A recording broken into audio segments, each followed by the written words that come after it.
Okay, well, welcome everybody. I think we'll go ahead and get started. We have a lot to cover this evening, and I'm so glad that you're with us. Um, my name is Kim Porter. I'm with Be a Part of the Conversation, and we are very happy to be partnering with the Montgomery County Office of Drug and Alcohol. This is part of our Youth Marijuana Prevention Project.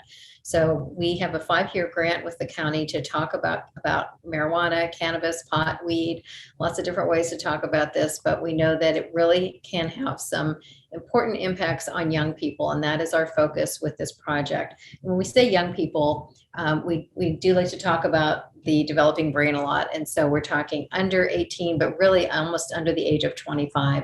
18 to 25-year-olds are very much impacted by the substance, as much as, if not more than, even younger people. So just to let you know, we are recording this program.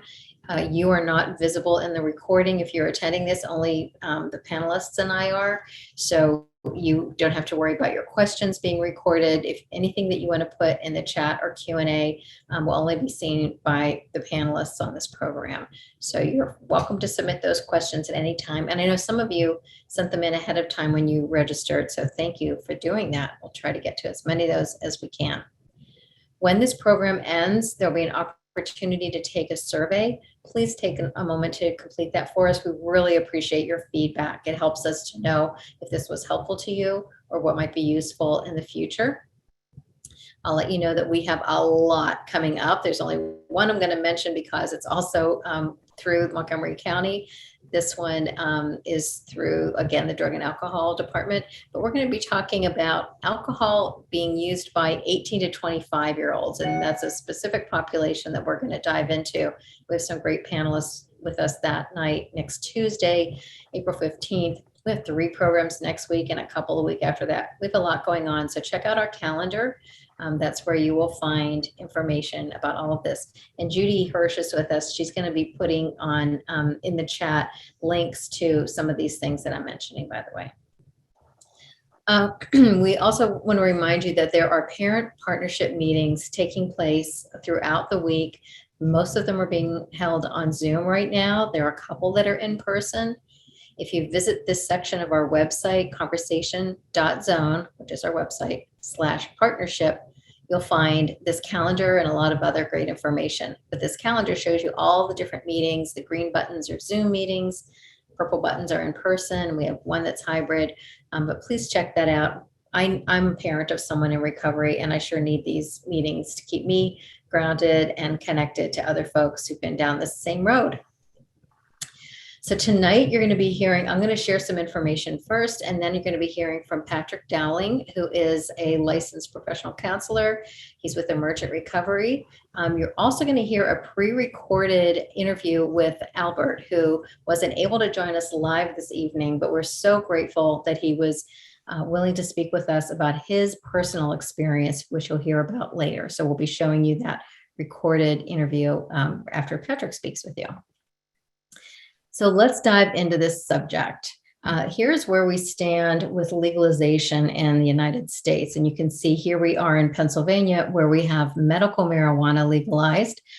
We do know that recreational or adult use, which we'll talk more about in a moment, is being considered right now in our Pennsylvania legislature. So this may be something that we're looking at. You can see in the blue states that are indicated in blue here, where it has already been legalized for adult use, or as is often called, recreational use. And why it's so important that we talk about young people. And if you've ever attended our programs, you've probably seen this in the next slide. This is everything though, guys. This is so important because we are talking about young people and their developing brains. If we begin using a substance before we're 18, we have a 1 in 4 chance of developing an addiction to substances. If we wait until we're over the age of 21, that risk is reduced to 1 in 25. So it's a pretty dramatic shift. And that has everything to do with the developing brain. What is it that happens in this prefrontal cortex? Well, it's executive function and important decision making. This part of the brain is where we have the brakes. You know, the accelerator is working just fine, but the brakes are really not fully developed until we're about the age of 25. So that's why it's so important that we talk about that early onset of use. So when we talk about cannabis, there are hundreds of chemical components to the cannabis plant. In its natural state, there are plenty. And then once you dry it, there are hundreds more. And then once you light it on fire in the dried form, there are hundreds more that form. The two that you hear the most about are CBD and THC. CBD does not get you high. That is not a psychoactive ingredient. There may very well be some medicinal benefits here, and this is being studied, and there are some medications that are actually FDA approved. Epidiolex, for one, is from the cannabis plant, and it is almost pure CBD. That is for seizure disorders such as Lennox-Gastaut and Dravet syndrome. These are intractable childhood seizure disorders that are pretty rare, but thankfully we do have FDA medication for those disorders now. That has been very helpful. That is not smoked; it is in oil form. But THC is a psychoactive ingredient, and you're going to start hearing more. That Delta 9 is what most of us are familiar with. You're going to be hearing more about things like Delta 8, Delta 10, and also THCA. These are other derivatives of the hemp plant that we're not going to get into tonight, but they are becoming more and more available out there especially in the states where adult use has been legalized, but also in any states really, because they come from the hemp plant. They're more, it's kind of a loophole that folks can get away with having these things in shops that are not medical marijuana dispensaries. So that's just something to be wary of. And when we talk about the potency, that is really, really important. So potency has everything to do with how high you feel, how much of an impact it is, how intense the feelings are. And the potency in the plant in its original form was like a 1-to-1 ratio. But over time, through botany and hybridizing, the plant itself has really shifted in its potency. So this green line shows you the CBD level. That's the part that does not get you high. And then the blue line is showing you the THC potency. And you can see that just through even 2018, it's really shifted quite considerably. And then when you get into things like concentrates, which is taking that dried plant and using a solvent such as butane to strip the plant of its THC and condense it, you can see that it really gets into much higher potency here. So the green section shows you all of the plant material, and so far they've gotten the plant up to about 30% THC. But when you talk about these concentrates, this is a cartridge. You might hear folks talk about a cart. That cart refers to that cartridge, and that's what often comes from the medical marijuana dispensary or other markets. Those concentrates can be 80%, even 85 and 90% THC. So very, very different substance than what you might have been used to back in the 60s, 70s, 80s, and 90s. Edible forms of THC or cannabis present a whole nother set of problems because they get into the hands of young kids. Also, they're metabolized a lot more slowly so that you don't feel as high as quickly.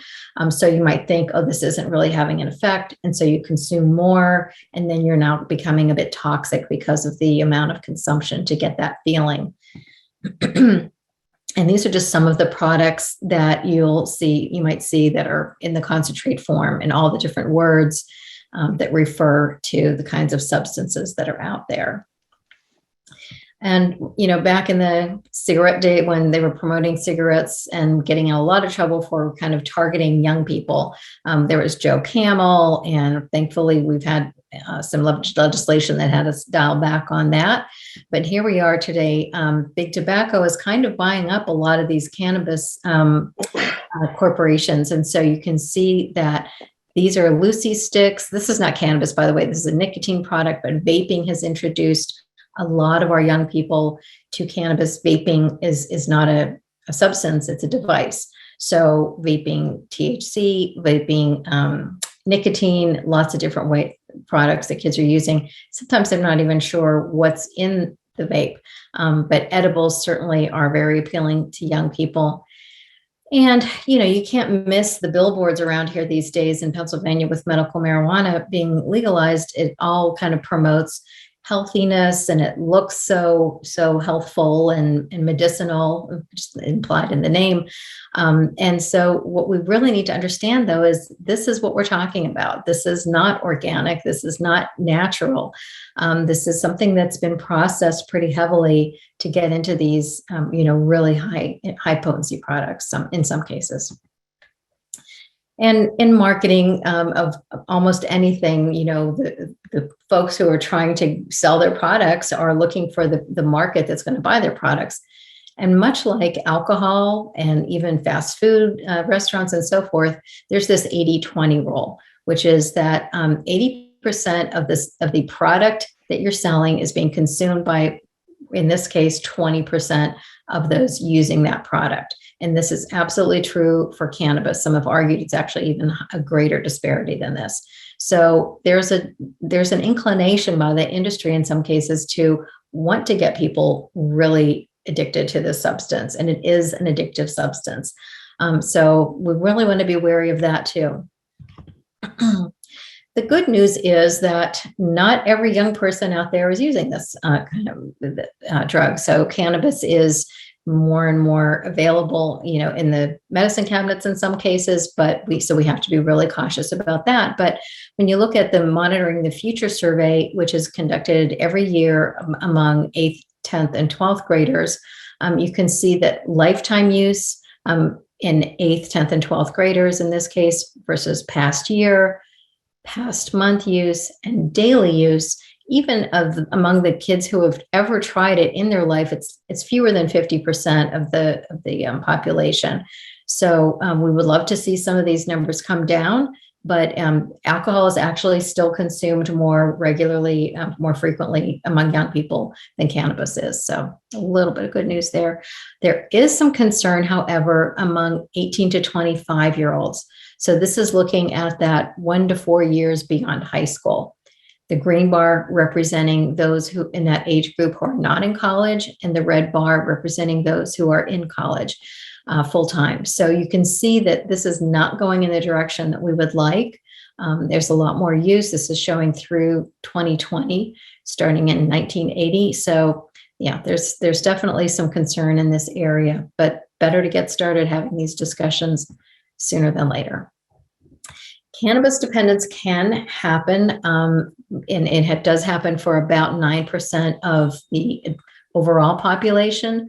But if you drill down on those who are adolescents in their teens, that actually translates to more like 17%. So again, young people are more at risk, unfortunately. So we have to be very cautious about that.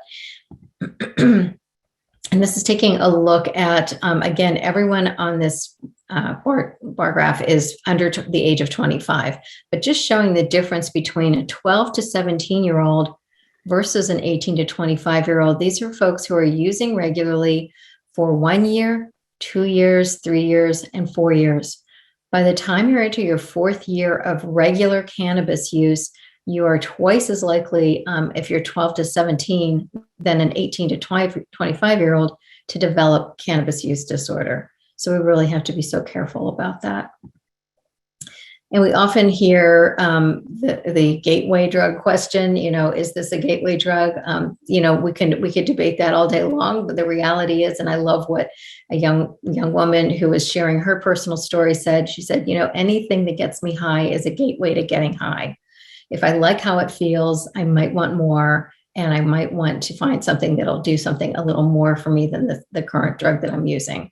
So what we do know is that it tends to increase the use of some other substances. So the bar on the left in blue is showing cigarette use without cannabis use, and the orange bar is showing the combination of the two. Same goes for binge drinking alcohol, heavy alcohol use, and other illicit drugs. So you can see that because cannabis does prime that reward system, then it becomes more difficult to cut back or stop using other substances.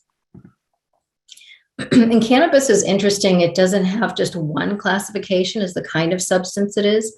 That might be because of the strain. Sativa, for example, has more of a euphoric effect, whereas an indica strain is more sedating, but it also depends on the individual who's using it and the way their brain chemistry is working.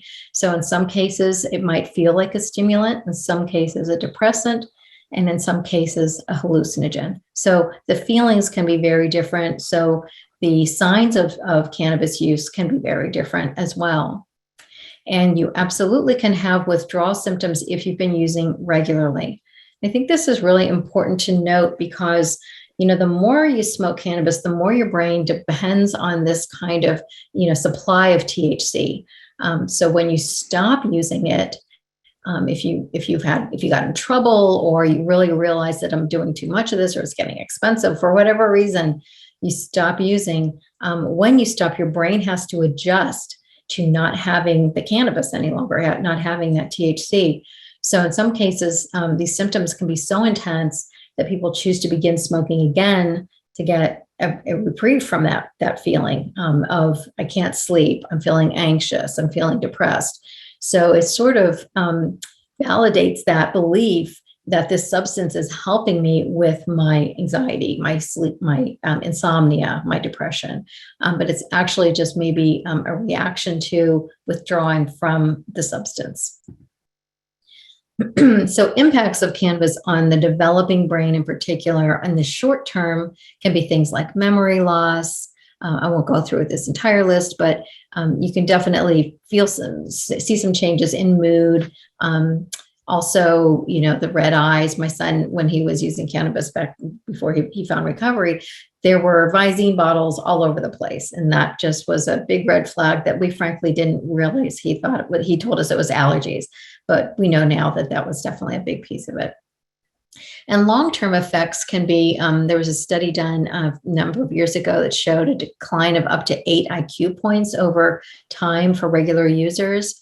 Again, these are long-term effects here. So, decreased motivation, just, feeling less inclined to, try something different or get out of yourselves. We also hear people talk about like a flatness, a lack of empathy, different things that change with continued use. Cannabinoid hyperemesis syndrome is something that happens to some people, not all, with regular use, where they'll continue to vomit uncontrollably. And the only thing that seems to universally quell this syndrome is to take a hot shower or a hot bath. But we're hearing from emergency departments that they're seeing more and more of this. So folks coming in not understanding why they can't stop vomiting. And some kids call it scromiting, which is screaming and vomiting. So something to be wary of if you are seeing any of these signs. Let's just talk for a moment about medical marijuana, since that is definitely, I think, kind of giving that impression that this is helpful and maybe something medicinal that can be helpful. These are the 23 disorders that are cited by the state of Pennsylvania as potentially qualifying someone for a medical marijuana card. And there is no age limit to being qualified. However, you have to be 18 to be the card holder. If you're under 18, then adult would be considered the caregiver and would hold that card for that young person. And a caregiver can actually be a card holder for other patients as well, not just under 18, somebody who's infirmed and so forth. But of these 23 conditions, the most commonly cited are these 4. And I point them out because anxiety disorders is one of the 4 most frequently cited conditions in Pennsylvania for a medical marijuana card. And that's what we're talking about tonight, is young people and anxiety and how that might feel like they may feel that it might be a solution for them.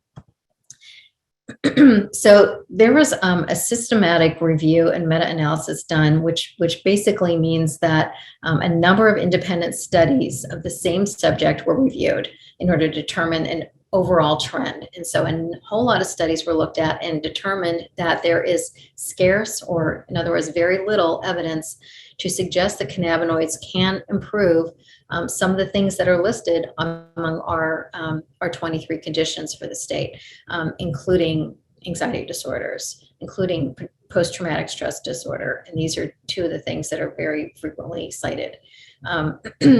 So also in this meta-analysis, it was found that there's insufficient evidence to provide guidance on the use of cannabinoids for treating mental disorders within a regulatory framework. So what we read over and over and over again in all of these studies is almost always in their conclusion, further study needs to be done. A big barrier to a lot of this research is the fact that cannabis is still considered a Schedule I drug in the United States. So that really limits the availability of our researchers to study these products. So there are other countries that are doing more research than the United States, but even in those cases, there's still limited evidence. And it's important to point out too that most of the studies are using cannabis that has a lower potency THC level. So roughly, I believe most of them are 13 to 15% THC. And as you saw, we have much higher potency cannabis out there. So we have to realize too that we don't know the long-term effects of that high potency cannabis especially. So we know that from treatment professionals that we talk with, we get a lot of anecdotal information, but I also just spoke recently with the clinical performer at Caron Treatment Center. His name is Dave Rotenberg, and he gave me permission to quote him on this, that they have seen that 45% of their adolescent and young adult patients who are there for a substance use disorder have identified cannabis as their primary or secondary substance that they use. And of those under 25-year-old patients, meaning adolescents and young adults, 90% of them have cannabis among their list of substances that they use. They've also seen a dramatic uptick in the incident of cannabis-induced psychosis and hospitalization for this. So this is just something that came about, in a number of studies. Again, you'll see everything cited here. And by the way, I'm sure you're asking this in the chat, somebody. We will be sharing all of this with you. Not only is this being recorded, but this slide deck will be available as well. So there's a lot of language coming up in the next few slides, but please know that you can take your time and read all of this, and we'll have links to all of these studies if you want to do a deeper dive on any of this. But it's important here where you see this, that there is the plausibility of a causal association. So something you might hear is the relationship between cannabis use and psychosis and schizophrenia, is it causal or is it correlational? Meaning, did the cannabis cause these mental health challenges, or was it just a correlation that there was the predisposition to that mental health problem and there was the substance use? What we can say without a doubt is that you're at greater risk if you have a family history, if you are predisposed to psychosis or schizophrenia and you're using cannabis. It can absolutely exacerbate your risk and your symptoms. So again, there's a lot of verbiage coming up on these next couple of slides, but I just want to point out that there has been a lot of research done on this. There is a great deal of concern. So patients who had psychosis later developing schizophrenia, and also all of this being the onset being much younger in age. So we really want to see folks maybe, try not to use these substances until you're at least 25 years old, when that frontal lobe is developed, when you're further away from the risks of some of these really challenging mental health diagnoses. And here's one that's talked about that cannabis use involved in 50% of schizophrenia, psychosis, and schizophreniform psychosis cases. They're just showing a lot of connection. So again, we just want to be very wary about this. So again, back to state of Pennsylvania and medical marijuana. These are the forms we currently are not permitted legally to smoke the dried leaf, but you can vaporize it. And then these are the other products that are available in the medical marijuana dispensaries. And when we're talking about the development of cannabis use disorder or other kinds of substance use disorders.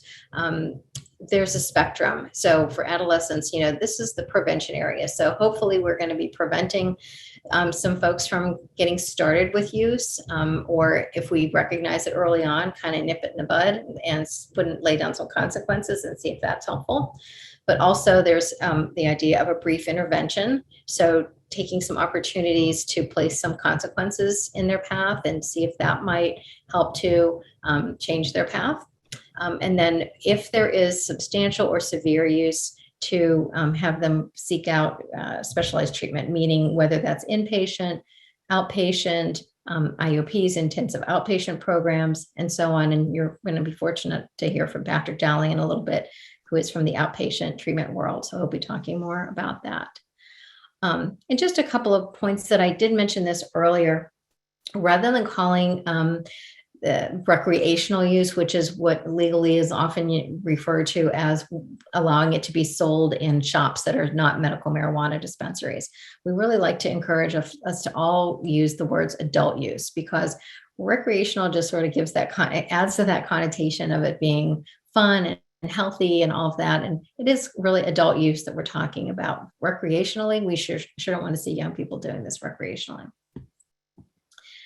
And we know that our brains are not fully developed until we're 25, but if you're a young person, I'm not sure that's the kind of thing you want to hear. So I kind of like reframing that and saying, you know what, guys, this is a great time to build healthy brain chemistry. Like, let's work on some really good connections in your brain. You're so lucky that you can do things to kind of circumvent some problems that you might have down the road. So I love to keep a positive attitude about this and encourage our kids to make really healthy choices for their developing brains. That is all that I have. So I'm so happy to introduce you now to Patrick Dowling. Patrick, are you ready to go? I'm ready. Good. Thanks. So my name is Patrick. I am a licensed counselor in Pennsylvania, professional counselor. I'm also an interventionist as well. Kim, thank you, for teeing all this up, and thank you for all the families, parents, educators who signed on for this discussion. I'm going to jump right in. I've a little bit to cover. I will not be exhaustive. I want to, leave some gas in the tank for you guys to hear Albert's talk, which is phenomenal. So please stay on for that. I'm going to assume for a moment that you have a loved one who has some anxiety and is either an adolescent or a young adult, and has broached the idea that marijuana, either they've already started using marijuana or medical marijuana, or they've broached the subject, or they're using, illegally using marijuana, and are positing that they're using this for the treatment of anxiety. One of the things I would like to talk about right off the bat is viewing whatever is happening for that person as a legitimate need, that they need an itch scratched. They need their needs met in a legitimate fashion. And so part of that is, let's really understand what is that legitimate need. So I am going to lay out a framework that, in my mind, if you can answer all these questions to an appropriate, reasonable person expectation satisfaction, then maybe green light marijuana. But I'm going to bet that you probably won't be able to answer all these questions satisfactorily, right? And I'll tell you why I say that. My experience is obviously that marijuana feels good. And if it feels good, that doesn't necessarily mean that it is good. And so what I often see is folks coming to me via their marijuana use, some level of dysregulation that initiated marijuana use in the first place. That marijuana use either became problematic, and I'll talk about the spectrum that I see of what that looks like, and or they've developed an addiction, and or the underlying symptoms haven't really been satisfactorily addressed. And sometimes what happens is people have accumulated a whole bunch of treatment episodes or attempts to address the issue, and or they've accumulated a whole bunch of diagnoses that may or may not be accurate.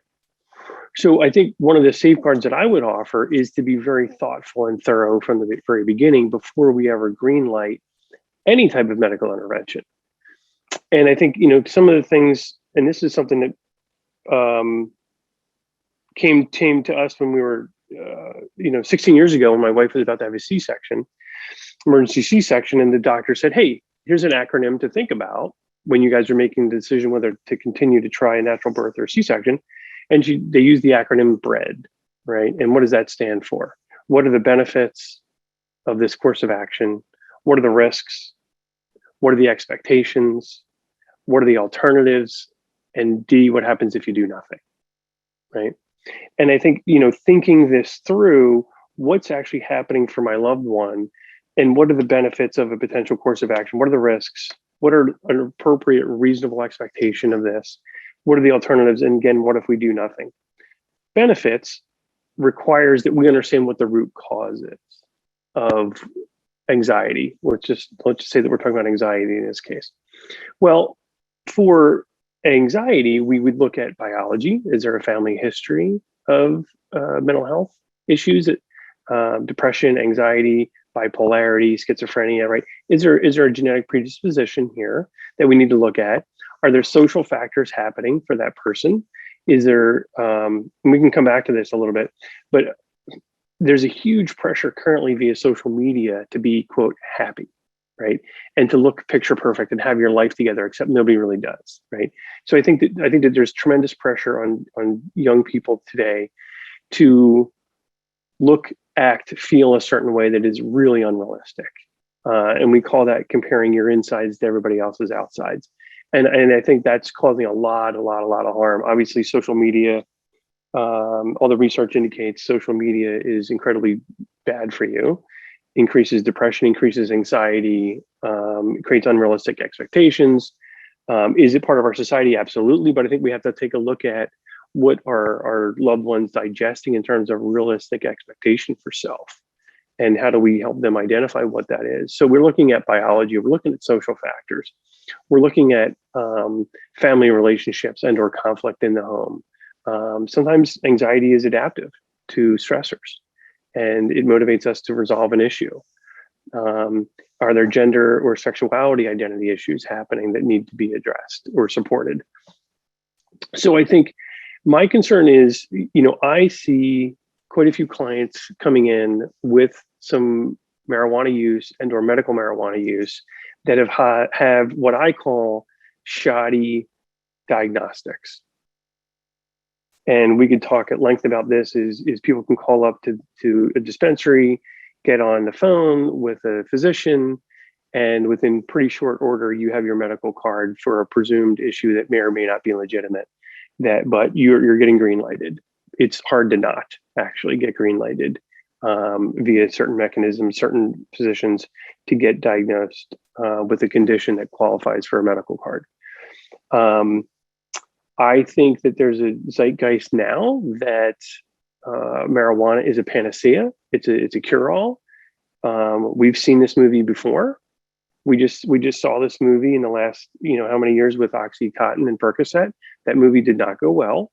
OxyContin and Percocet did not deliver what they were supposed to deliver. I believe we're in a failed experiment with marijuana. I think it's a panacea. It's touted as a panacea. I don't think it does everything that people think it does. And I'll tell you why I believe that to be true. What I see is a spectrum of presentation in my office, and I'm going to take it from most innocuous to the most acute of what I have experienced. There's what I would call functional use, and these are folks who use marijuana either legally or illegally.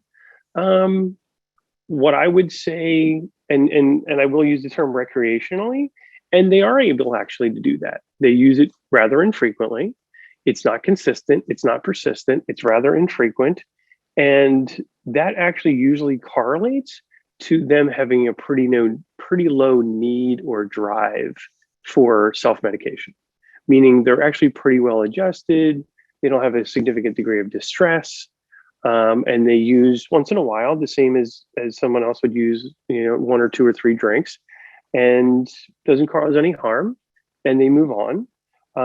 But again, most of the folks that I see that are able to do that are pretty high functioning, and they have a lot of coping skills on board. It's not it does not create a false dependency, or they're not at high risk for that becoming a false dependency of marijuana being a one-size-fits-all solution to life, which it turns out is not. So that's on one end. The next thing I would say is then we have effective symptom relief, where marijuana is used for effective symptom relief. And there are some issues that marijuana can be used appropriately. There is a big dosing problem with medical marijuana and or marijuana use in general. It's extremely difficult to dose unless you're taking it like in a pill form. What's the term I'm looking for, Kim? It's basically a pill form of it's a false marijuana. Placebo?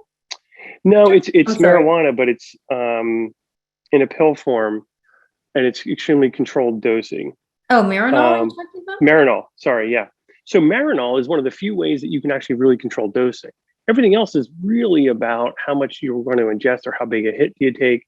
It's very hard to control dosing, right? Tinctures a little bit, but again, it's hard to really control that dosing. And prescribers are not really monitoring dosing and or pulling cards if people exceed their dosage or run out ahead of time. So there's not really a control mechanism on that, which concerns me. So anyway, there's functional use, there's effective symptom relief. The next thing that we start seeing on the continuum is amotivational syndrome. Kim mentioned this: decreased motivation, decreased anhedonia, maybe decreased ability to experience pleasure outside of active substance use. I see that quite a bit. We also see an exacerbation or the creation of increased symptoms around depression and or anxiety. We also then see on the far end of the spectrum, we see some antisocial behaviors. I drove a young man to treatment who was experiencing both of those antisocial behaviors. I'd picked him up from jail, actually. We did an intervention at the jail, and he had just gotten arrested for assault on his significant other and a police officer, which was not a good idea. And he dry vomited or retched 30 times in my car. Thank God I had a garbage bag, but he threw up 30 times in my car on the way from that intervention to treatment. And we ended up having to take him to the hospital, get him sedated, get him re-regulated. He was experiencing what we talked about a little bit before, cannabinoid hyperemesis syndrome. And I think there was a question about if marijuana can cause stomach issues. And I'm not sure if this is what you were asking about, but it may be related. So sometimes what happens is when people consume large amounts of THC, it actually irritates the lining of the esophagus and the stomach. And then people start throwing up, and then it becomes cyclical causation, is they can't stop throwing up. And this was like the 5th time this young man had experienced this. He's 19 years old, and it's the 5th time he had gone through a multi-day uncontrolled vomiting session. Obviously high risk for dehydration. It's also extremely unpleasant, which also means he went back to heavy marijuana use 5 times, right? So antisocial behavior, cannabinoid hyperemesis syndrome. And I have this young guy, we're waiting for him to get cleared and take him to treatment. And I said, hey, it doesn't have to be like this. There's other ways to get your needs met. It seems like you're just really having a hard time and pretty unhappy. And after throwing up in my car 30 times and having just gotten bailed out of jail where he was going to face some assault charges, in the emergency room, he looked at me and said, I'm pretty happy. And I said, buddy, I've seen happy, and this isn't what it looks like, right? And that's how delusional this young man had become. He was in college, had been doing relatively well in college, had a really wonderful family support system, but due to his extreme marijuana use, had become antisocial, developing antisocial behavior, cannabinoid hyperemesis syndrome, and engaged in a series of treatments to address his, denial that marijuana use was contributing significantly to his demise. Also on that spectrum of the far left of cannabinoid hyperemesis syndrome, it can also contribute to psychotic features and or psychosis and or schizophrenia and or make those symptoms worse. A lot of folks who do have psychotic presentations will use cannabis. And I think sometimes that's an attempt, because schizophrenia is a break from reality, to use a hallucinogen to grab control of that loss of reality. And it also, chronic marijuana use can also lead to a manic episode, and or the onset of bipolarity.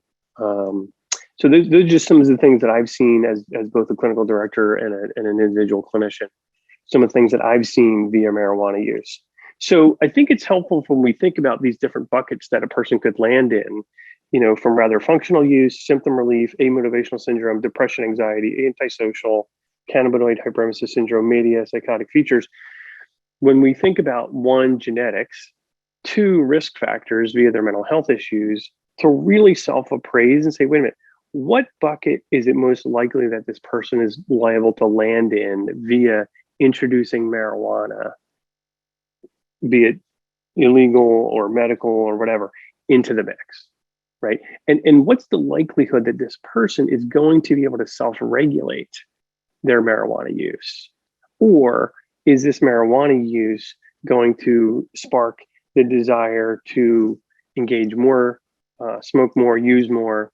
And I think, in fairness, we really have to say, per that graph that Kim shared, this is not the marijuana that I grew up with, or you grew up with, or your parents grew up with. This is radically different.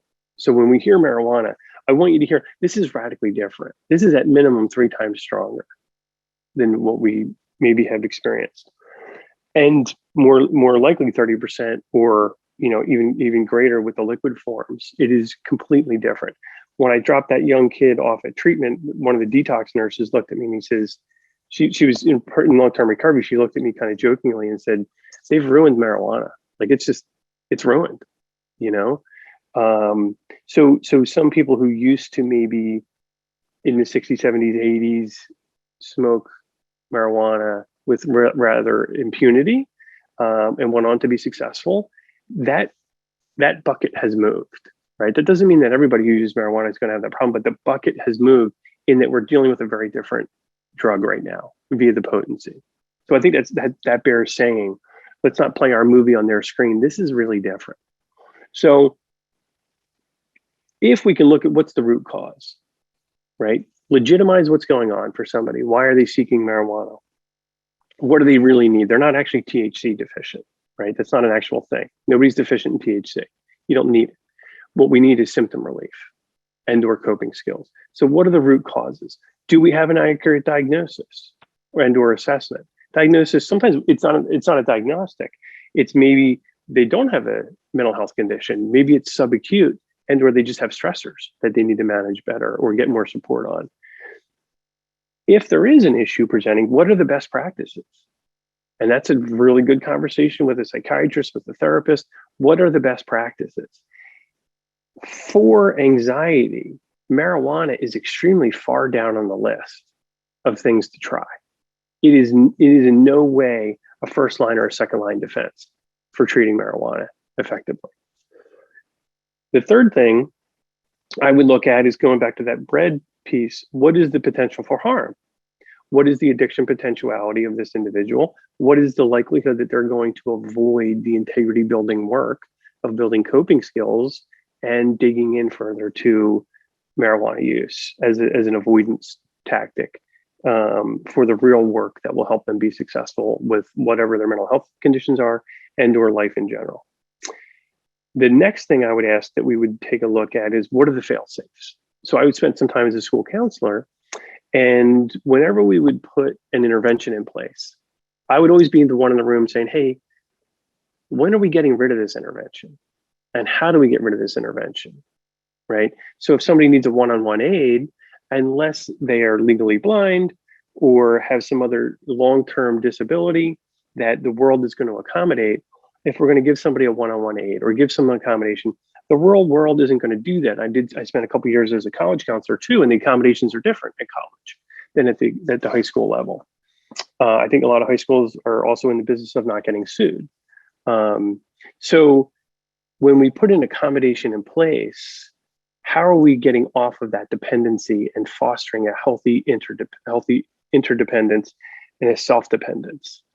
I think we have to ask that question before we put something in place. There are thousands and thousands of families in the United States that wish that question was asked and answered before their loved one was prescribed Percocet or Oxycontin. How are we getting out of this? Because it's easy to start, but is it that easy to get off of? And by no means am I saying that they have the same addictive property. I'm just saying that the systemic solution is, if we're going to do this, how do we backfill whatever efficacy we're getting from this medication, drug, whatever? How do we backfill that with more healthy, adaptive, sustainable solutions before we go ahead and do it? If I'm getting a loan, I would also like to know when that loan ends. I'm not going to pay you forever, right? Like, how do I stop paying? And how do I then own that car or that house or whatever? So I think these are really helpful things for us to think about systemically, is how are we setting ourselves up for success? Or are we doing what I would call peace at any price? And I see a lot of families doing peace at any price, meaning we're desperate, we'll take a solution, and or our son or daughter is pushing on the door, or they've already crossed the threshold to marijuana use. And we feel like we need to capitulate, we need to give in, and we need to meet them where they are. And it's a foregone conclusion that marijuana is staying in the picture. I'm saying, hey, let's pull back and take a real hard look at, is that a smart thing to do? Is that efficacious? What are we actually treating? Is this indicated? And look at that with fresh eyes, as opposed to, they really want to do it, they like it. They probably like a lot of other things that may or may not be good for them too. I'm assuming that we all pretty well enforce that they have to wear a seatbelt. And I don't think we would say, well, they don't like wearing a seatbelt, so we don't want to require that, right? It's best practice and really smart to wear a seatbelt. So I don't want to go on too long. I know that we want to give time for Alberts, and I know we're going to have some Q&A towards the end. That's just my kind of 2 cents and my take on marijuana in general. I don't want to be alarmist, but I do want us to maintain our common sense and our discernment and be really thoughtful about what we're doing and why we're doing it, so we have an appropriate expectation. I just see a lot of folks who get in over their head with marijuana and have significant buyer's remorse. And that's, I think an ounce of prevention here is worth several pounds of cure. Thank you so much, Patrick. Great stuff. And thank you for introducing us to Albert, who we're all going to get to hear from in just a moment. As I said, Albert wasn't able to join us live tonight. So just a few days ago, he spent some time with Judy and Patrick and our colleague, Bob Lamb, and they recorded that interview, that talk with him. So I'm going to start sharing my screen now. So I'm Albert. I'm a senior at Westchester East. So I've always kind of had mental health issues with, I first kind of was discovering that in 7th, 8th grade, middle school. And I was still discovering different stuff. I didn't really know what mentally was affecting me or what it was called or anything. But then I did some therapy in 8th grade. And that was 8th, 9th grade is when I started to recreationally use weed, because I was just kind of with all the people around me, and it was sort of just the thing to do. And I just wanted to try it. And then throughout high school and the end of middle school, my mental health situation was getting pretty bad. And I more turned to weed to sort of self-medicate and not really just for fun anymore. And even when I was doing it with other people, it was still just I need to feel something. I need to kind of get out of my own body and my head and everything. And then I went through a lot freshman year, and I went to a partial program, probably a week or a month into school. And then after that, I went to an inpatient program for almost a month. And that was when I first started realizing that I also should kind of stay away from substances, because they're nothing like that is good for me. And it was mostly weed that I was dealing with, and that was kind of the main thing that I would go back to. And then throughout that year, I went and was hospitalized again in an inpatient in January, and I wasn't ready to really change or anything yet, and my kind of mental health was just not doing great. And Throughout that, my parents would like drug test me because I admitted to them that I had a problem with everything. And I figured out through that if I could use different ways of like smoking weed, then it would get out of like my system faster. So I would kind of just like time it out. And that's when I kind of also saw that it was becoming a problem, because I would kind of just like wait until I like knew all like the drug tests and everything. And that just further with like all my mental health, like everything was just kind of building up. And that was not good at all, because it was like the more I was hiding and then the more I was kind of like lying about everything, the worse it got. And then finally, over the summer from my like freshman into sophomore year, I was in the Poconos. I used to go up there over the summer, and it was kind of like we had golf carts, so you could just kind of get around on your own. And I was like younger at the time, so it was kind of just like I could go wherever I wanted. I kind of like found different times during that to like smoke weed and like hide it and everything. And then it was at the very end of July, I stole somebody's like weed like vaporizer thing, and I was using it like every night because we had like a vacation coming up, so I knew they wouldn't like test me. And then it was just kind of like faded into the day, and then it was kind of like the entire time I was just kind of like high. And then I think it was right before we left, or maybe like right when we came back from the vacation, they found everything, and then they confronted me about it. And that was kind of when I started realizing that it was a huge issue and it was like affecting my mental health the most.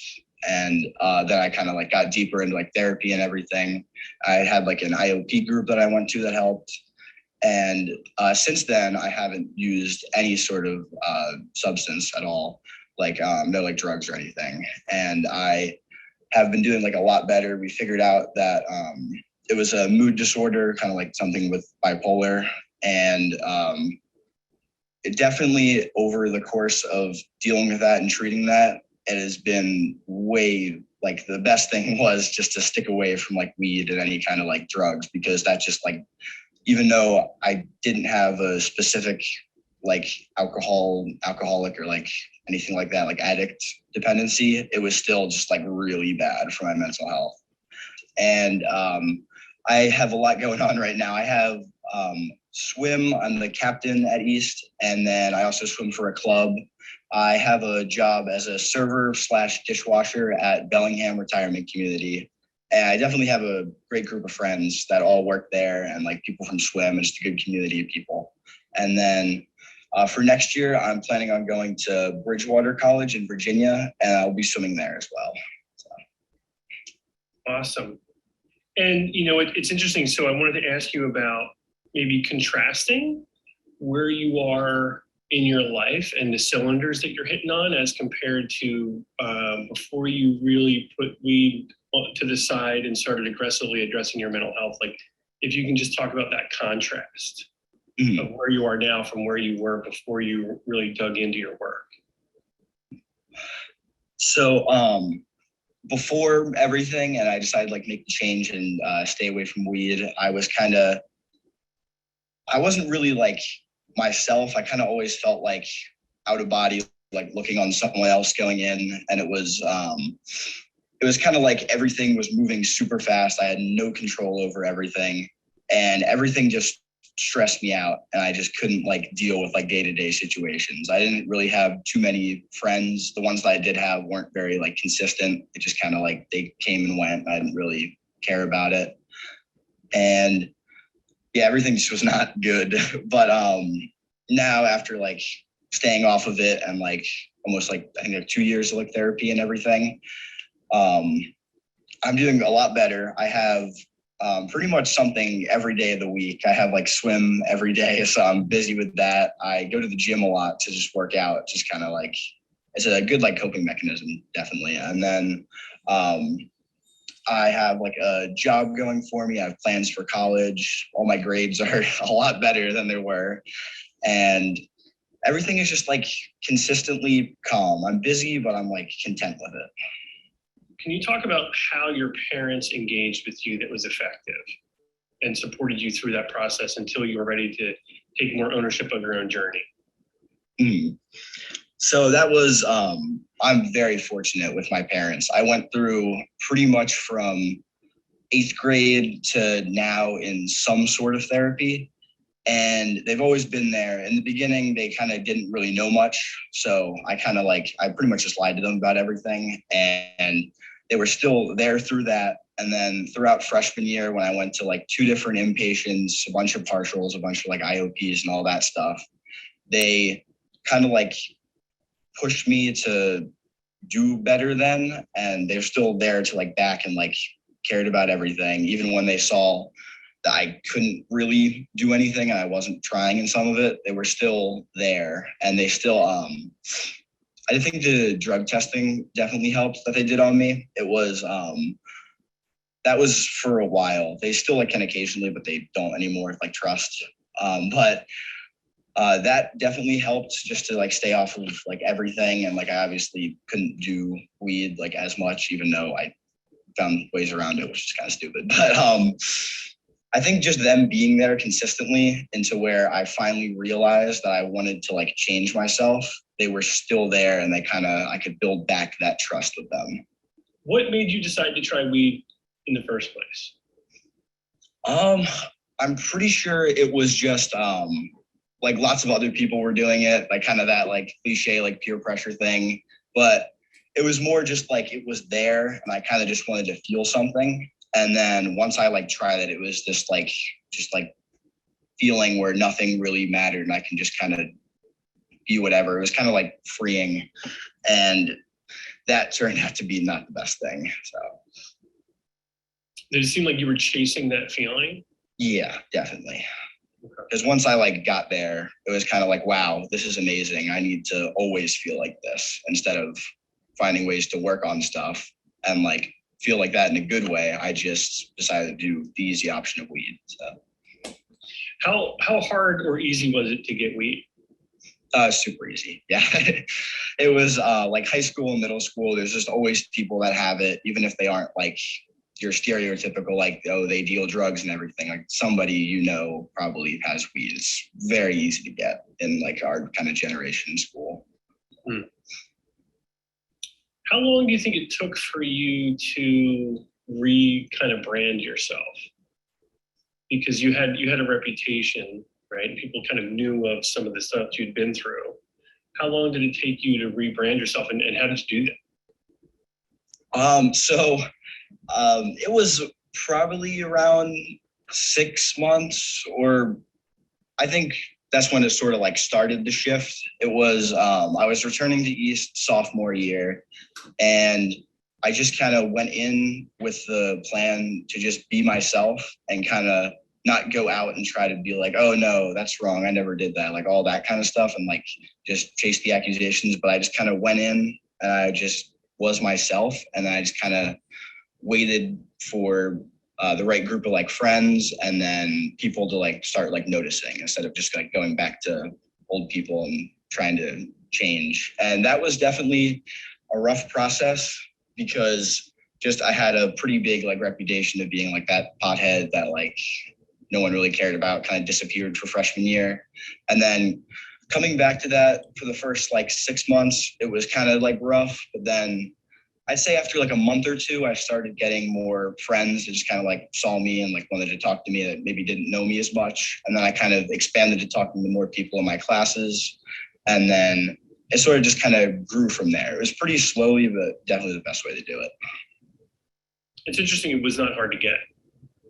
Yeah, it's just kind of like, it's become such a more socially acceptable thing kind of nowadays, where a lot of people just in high school, they just like see it as like, oh yeah, it's the same thing as like vaping. Like everyone's like, oh, just do that. And like weed, it's just like normal. Same thing as like drinking. It's just kind of like weed. It's just moving up now.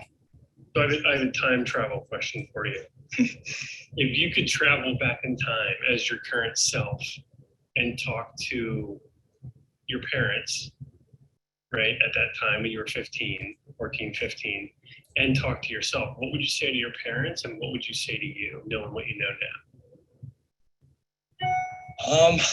I definitely say with kind of with my parents that I would want to just tell them that everything's going to turn out to like be okay, and just kind of keep supporting me through everything, even though it's definitely going to get a lot harder in the future.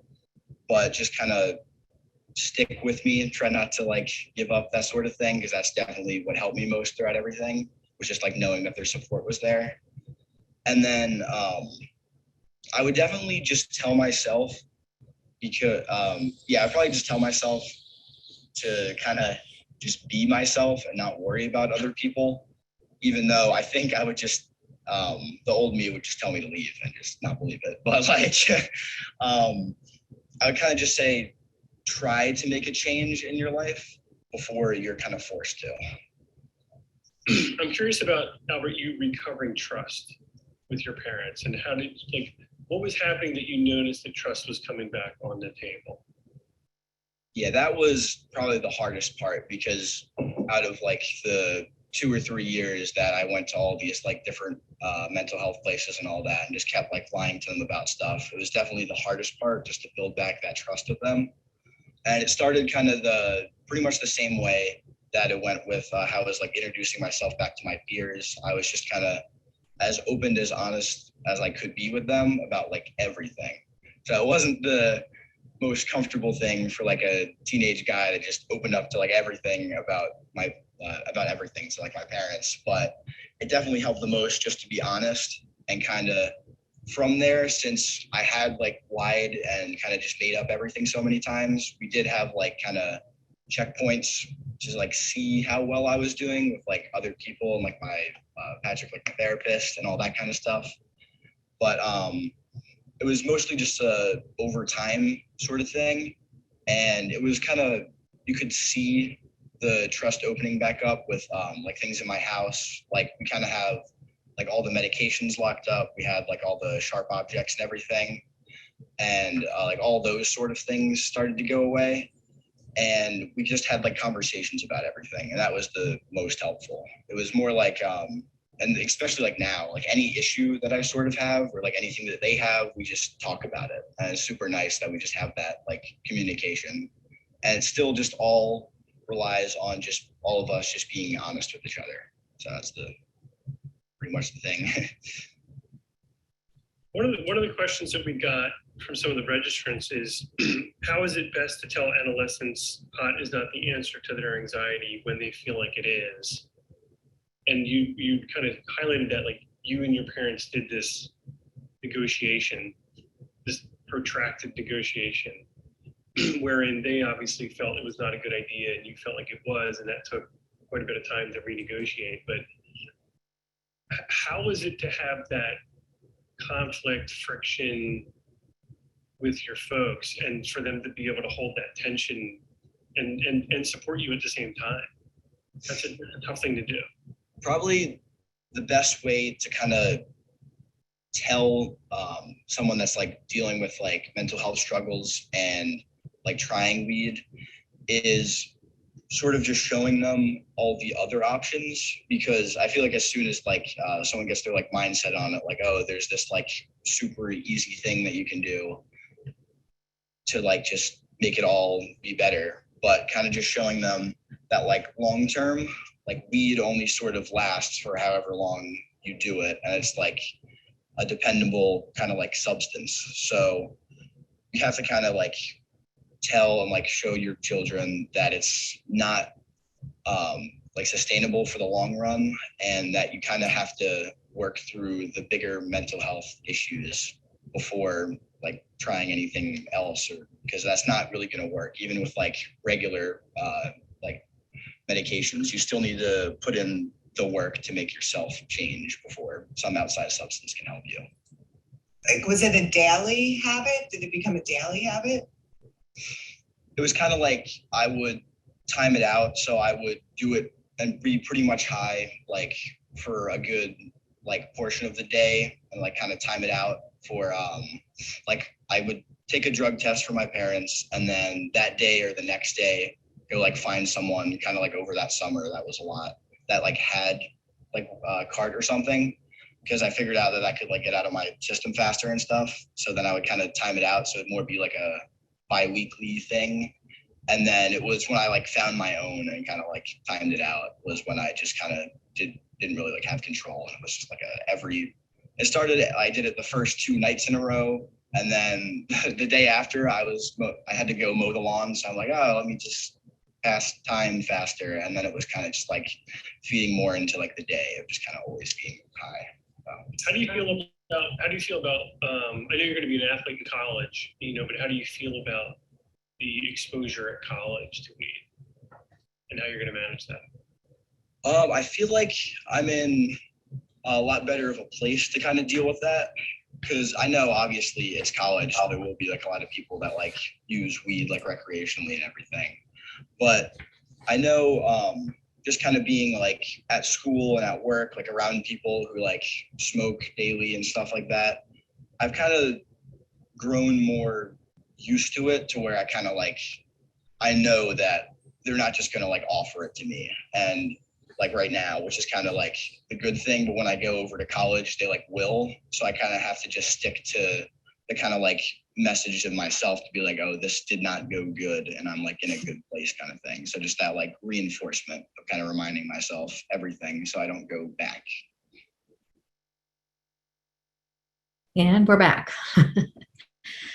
I don't know if Patrick or Judy, if you guys have anything you want to say about Albert's beautiful share with us.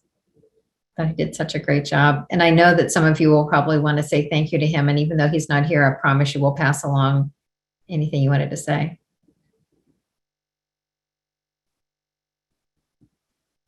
I'll just say that I'm really glad that he agreed to do this talk. And I think just incredibly impressed with how he dug into his work, his family dug into their work, and the results to date are just phenomenal. I mean, he's hitting on a lot of cylinders, and this is a young man who's about to go off to college with a really, really solid footing, and the delta there could have been really bad. The other alternative could have been really bad. Absolutely. Yeah. Well, we're very grateful to him. That's awesome. So let's get to some of these really, really good questions. And you asked Andrew one of the questions, or Albert. We have another really good friend, Andrew, who also has presented on this program. Albert, you asked this question: how is it best to tell adolescents that pot is not the answer to their anxiety when they feel that it is? And that was kind of along the same lines of a few other questions. Best practice to help young adults see that cannabis can lead to more than anxiety and addiction. It's kind of that how to have these hard conversations. And goodness knows, I had a lot of conversations with my son, and any kind of evidence that I conjured up for him to convince him not to do it, he found 5 other things that said, oh no, it's great. So when do those discussions, Patrick, become kind of exhausted, and when is it time to try to take a different tack? I think from day one. I think with parenting, it's always in my mind trusting ourselves, and we've talked about this in other sessions, trusting ourselves to be parents, and that we have more lived experience, more knowledge. Not that we're always right, but trusting our judgment. And I think, we talk about with kids, even when they're little, that they may get their say, but they may not get their way, right? And I think we can hold space for these conversations and hold our line. And what I recommend is that we can have lots and lots and lots of conversations. And if as parents, your integrity dictates that marijuana, unless there's a really solid case via some of the stuff we talked about, that's just a hard no. It's contraindicated. It's a bad idea. It's a super bad investment. I think that a lot of times we do lots and lots of things that help set our kids up for success. And then for whatever reason on this issue, we drop the ball. And it can be a big delta. Some kids, obviously experiment and move on and everything's fine. But when it goes bad, it goes real bad. And I just think the cost benefit is not there. So I think, especially if you have a risk factor via a mental health diagnosis and or an addiction history, In my mind, best practices, it's just a no, and let's find other answers. And they may argue with you and believe that they know better, but maybe they just don't. Right. Someone asked, do you think that he was naive about how he'll handle college? We're going to find out. We are going to find out. And I thought it was interesting that he said, you know, I'm just assuming it's going to be around a lot. Or Is not. that Who knows? necessarily? Yeah. But it also depends on the circle that you're in. Right. You know, it's interesting that most college kids actually aren't using weed, you know, and it's, you know, we see it. So we think maybe that more kids are using it. It always blows parents' minds when we put these numbers up about what percentage of high school kids use marijuana at all. And they think everybody uses weed. Well, no, they don't actually. So a lot of kids in college actually aren't using weed with any degree of regularity or even at all, or just don't. Right. So I think it's about navigating a peer group that is kind of goal focused and, you know, not going down some of these roads that might lead to bad places. Right.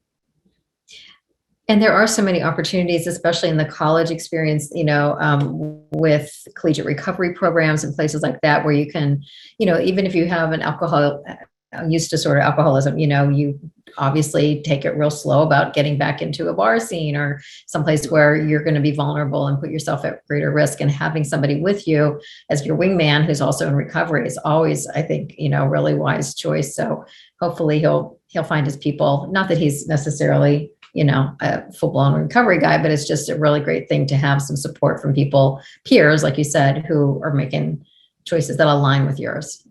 Right.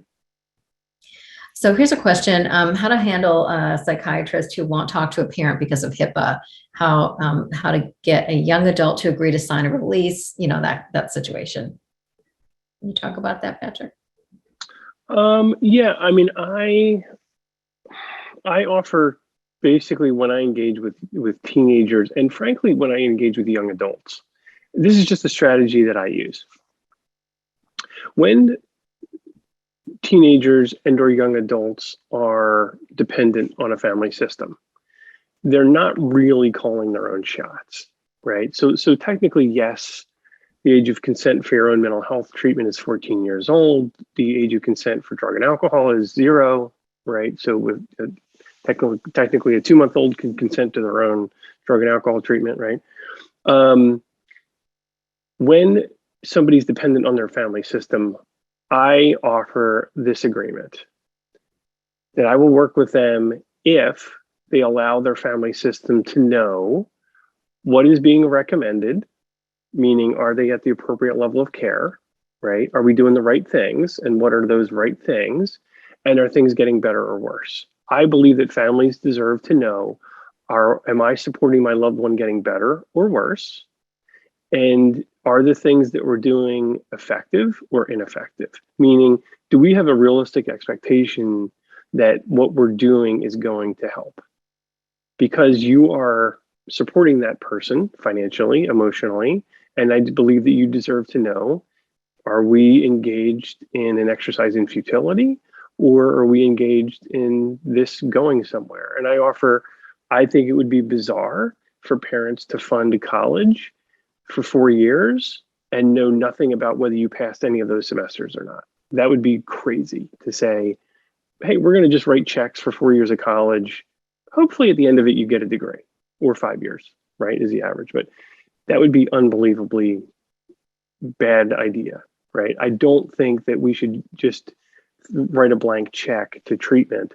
And I think parents are well within their rights to say, we are happy to support treatment. We would like to claim our seat at the table. We would like to be involved, not controlling, but collateral information is really helpful in mental health treatment. And we would like to be a part of this treatment process. Best practices for most mental health issues, eating disorders, drug addiction, is family involvement in treatment. It's just the best practice. We have better outcomes and more efficacy and longer lasting solutions when families involved. So unless there's a really good reason to preclude families from the process, I just think it doesn't make sense. I think it's usually because clinicians are uncomfortable bringing families and they don't maybe know how to do that. That doesn't mean it shouldn't happen. It just means maybe they're not comfortable. Right. And someone just commented on that, but that's exactly what happens in college and in treatment. And with a child over 18, there's not a lot we can do. That's not true. Your agreement is with your kid, not the school. And that kid wants you to keep writing checks for the next semester, and they want you to keep writing checks for the next treatment episode or visit. So while you may not have a direct agreement with the school, you have a direct agreement with your kid. Awesome. Thank you, Patrick. So how would you support both your spouse and your teen in terms of using weed when your significant other did use it and doesn't think it's a big deal if your child tries it since they're now okay? Which we hear this quite a lot, at least in the parent support groups, I can say. I could jump in on that. I mean, I think they may be correct. That is 100% possible that this person might be able to use weed with impunity and nothing bad will happen. I think it's helpful to compare apples to apples and recognize that the weed that we're talking about now is very different than maybe the weed that they had used. It's just radically different. So for example, when I have a family system where there's a history of addiction and they think, well, I'm going to use substances the same as Johnny down the street. And I say, yeah, but Johnny doesn't have 4 family members who have been in inpatient treatment for addiction. Like, so that is not the same animal. That is an apple and an orange. That's not the same. So I would take a look at, does this kid have mental health issues? Is there a family history of addiction? Is there a family history of mental health?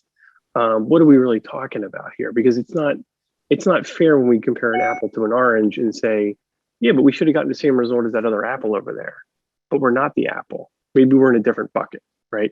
And so can we really accurately appraise what are the risk factors that we're talking about? He may be 100% accurate, or he may not. And maybe what is your level of comfort with rolling those dice? When is there a really valid reason to roll those dice? Is the potential cost worth the potential benefit of that experiment? Right. And I think as parents, all we really have to bring to the table is our own experience. And so we use that as a litmus test, like, well, this worked for me or this didn't work for me. And that's not, we're all just so different. Our kids are not the same as we are. And one person who can moderately consume alcohol and another person, it can completely derail their lives. And so it just depends on so many factors. And yeah, the potency it is a different animal. Obviously, it makes this a very different substance than it was even 10, 20 years ago, very, very different. And I kind of want to go back to something, back to, and I see this a lot. And sometimes I have to explain to kids over 18 that their parents' legal obligation to them has expired. And I say, dude, you're in the bonus round. Like, they owe you nothing at this moment. Like, they're hooking you up. You're interviewing with the scholarship committee. Your parents are the scholarship committee and they're funding a whole bunch of stuff. Maybe be nice to the scholarship committee, right? And I think that there's a large sense of entitlement that young adults have, that their parents should pay for their college experience, maybe whatever that means, right? And college experience versus education are 2 separate things, right? There's a level of entitlement that I think is rather dangerous. And what is the reciprocal respect that is owed families when they're funding, supporting financially, emotionally this next venture via college or launching into adulthood? Is there a reciprocal level of respect and consideration happening there? Or is it a one-way street? Because they are adults now, and it is time for them to learn the reciprocal nature of being in the world. Thank you. That's very, very well said. Someone is asking about the weed purchased in a vape store and how strong it is in a state that doesn't have cannabis legalized. I think you're probably referring to, in its convenience stores, gas stations, the new stuff that's out there, that Delta 8, Delta 10, and THCA. A lot of these things are derived from, as I mentioned earlier, the hemp products. My understanding is that you can get a feeling of euphoria, or it does have some psychoactive effects, but not to the extent that some of these other cannabis products are that are in dispensaries or sold illicitly. I assume that's what they're talking about. And there also were a couple of questions about street marijuana versus medical marijuana. To me, the biggest difference is really just the fact that street anything that's purchased illicitly can be tainted.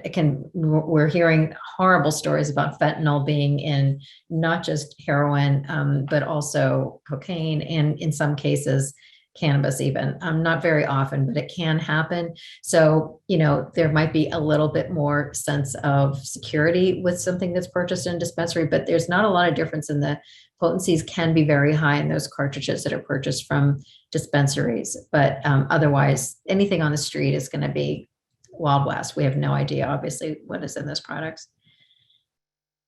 Here's someone who has a 22-year-old young adult who enjoys smoking, however, is suffering mentally, socially, and financially. Longer lives with us, but how do you get him to work a program and help with the suffering he's having? Scared for him because he's isolating. In those type of situations, what I generally recommend is sometimes not trying to get them into a program.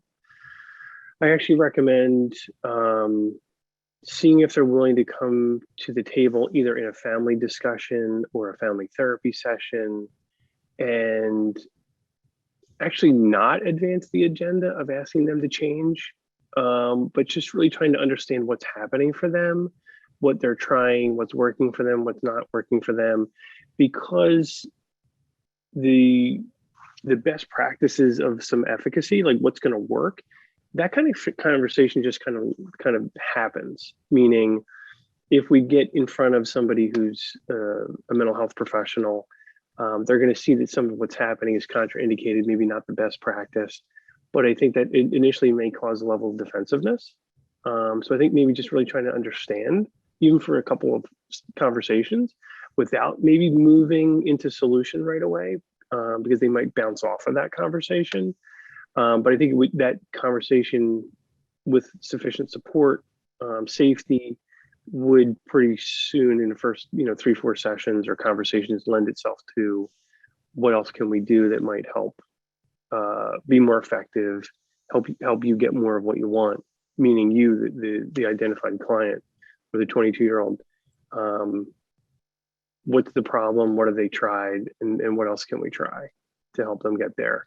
But again, sometimes when we lead with that feels threatening and or an indictment. So sometimes we have to do a soft sell and just get them to the table and then shift the conversation. Great. Someone has asked if there is a psychotic break and weed has induced it, I guess, does it heal itself? If the person smokes or uses again, will they have another break? And when I saw that question, I did take a quick look and found one study that I'm going to put the link in the chat if you're able to get to your chat. This is why I was distracted when you asked about the Marinol. This basically, my takeaway from what I gleaned just taking a quick look was that once you stop use, the symptoms don't necessarily worsen. They don't necessarily talk about the brain being repaired, but they don't necessarily worsen. But if continued use, the symptoms can worsen. So you can take a look at that study that's in the chat now. I think I sent it to everybody. Yes. No, I didn't send it to everybody. Hang on, I gotta send it to everybody. Here we go. But I don't know, Patrick, if you have any other insights on that. I can speak to 2 points about that. So I agree with Kim. I've worked with quite a number of clients who have had some kind of thought disorder, some kind of psychosis, either episodic or sustained. Bottom line is marijuana is a really bad idea, and getting on appropriate mood stabilizers, very much in the short term, and then narrowing in on what's going to be efficacious in terms of maintaining stability. Sometimes those conditions go away. There's not really an accurate way to predict that. They can self-resolve, but if somebody has had a psychotic break in relationship to marijuana, they're more likely to have a psychotic break in the future. So it does become predictive of future psychotic episodes, which means just marijuana is a really bad idea if you had a psychotic episode. Which makes it really important that we help them get their need met for mental health stability, because in the absence of real solution, it makes sense to me that they would use marijuana for relief. It's extremely distressful, not being in touch with consensus reality, and or even recovering from a psychotic break is extremely distressful. So I think it's really important to help that person get their needs met in a more sustainable fashion. I think we just not a good answer for that at all. Right. And here's a question. Sorry, that's where I went to now. How to communicate with a teenage boy. She says, I don't understand or even recognize him. And this comes up a lot, just how to have meaningful, and I think you've touched on the meaningful conversations and all that, but I just, any thoughts too about, again, there's so many questions about the signs that are out there purporting it's good health, and then there's also another question about talking to teens who believe it's okay because parents have medical marijuana cards, whether it's their parents or their friends' parents. So how do you have these meaningful conversations with a young person about that, do you think, Patrick? It's such a tough one. I think especially if somebody's starting to become rather disenfranchised from themselves and from maybe your value system and or kind of what's happening socially for them. I think just meeting them where they are. And sometimes that's just really maybe holding back from our agenda or our hopes from them or pushing what we would hope to be true, but just really meeting them where they are and creating safety. And, sometimes, a lot of times what we use in counseling to join with people is say, man, I get it. Like, totally makes sense that you would want to get high. Like there's, feels very overwhelming. There's a lot of stress. Feels like maybe you can't be as effective as you want to be. It makes sense that you would want to do that. And then I think once we've kind of joined, then we can maybe shift the conversation to what else could we do about that. And that's why I was referencing with Albert that long renegotiation. And some of the parents on here have been part of this, what I call the protracted renegotiation with your kid, which takes sometimes weeks, months, years, decades before they're able to have and engage those meaningful conversations. But I think our job is to be available for them and open the door and open the door and open the door.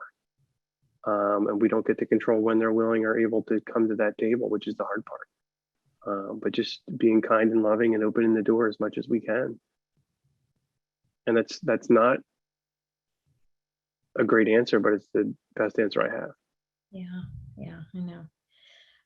And I know we're just about out of time. Someone had asked previously, and here's another question about vaping, but signs of someone vaping. Vapes have so many parts to them, and chargers and batteries, and then there are the little bottles with droppers for putting the e-juice in or the cannabis oil or whatever it might be, the cartridges. So, some of those things I think you saw on the slide deck that I showed earlier, but there are even things that look like a syringe now that are for like filling the vape pen. Someone sent me a picture of that, like, why does my kid have this thing that looks like a syringe, but it's not a needle? It's actually just something to put into the device. So if you just go online and Google some of that stuff, I'm sure you'll find images of it and you'll see kind of what the signs are. But they're sticky. The smells are not what you would traditionally associate with a smell of weed. So that can be very deceiving. And the smoke is different. It's not smoke, it's vapor. So it's all kind of different. But we have a program next week, actually, it's actually with Great Valley School District, but it'll be online. So you can join us where we're going to do a tour of our mock teen bedroom. And we show a lot of those devices and things. So you'll get a sense of what that stuff looks like. If you check that calendar and sign up for next Wednesday, you'll see that. I know we still had some other questions, but I don't want to keep everyone because it's after 8:30. So I want to thank you all so much for being here. The follow-up page will be live tomorrow. You won't find this recording. It's got a process and all of that, but all this information will be there tomorrow. Give us some time, sometime late morning. We'll have it there for you. And also, please don't forget to take the survey when this program ends. And I really want to thank you all for being here. And Patrick, as always, you're such a good buddy for doing this with us. Thank you. And thank you to Albert, who we are going to thank, and share all of your comments with him. Thanks, Judy. Thanks, everybody. Have a great night. Have a great night, you guys. Thank you.